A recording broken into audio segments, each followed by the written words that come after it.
lather test so you can see how this works day to day. This is my Sangria aloe vera. It has silk peptides and strawberry oil. Smells great. Here we go.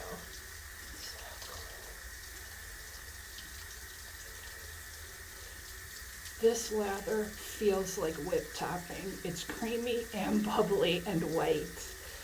So this is a win. If you want that much bubble, this soap is for you. Got aloe vera, silk proteins, and a sangria fragrance. And when I rinse off, look pretty.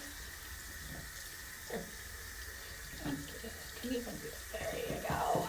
Real life, real soap. There you go. And you can, I have a ladder of soap because I'm a nerd.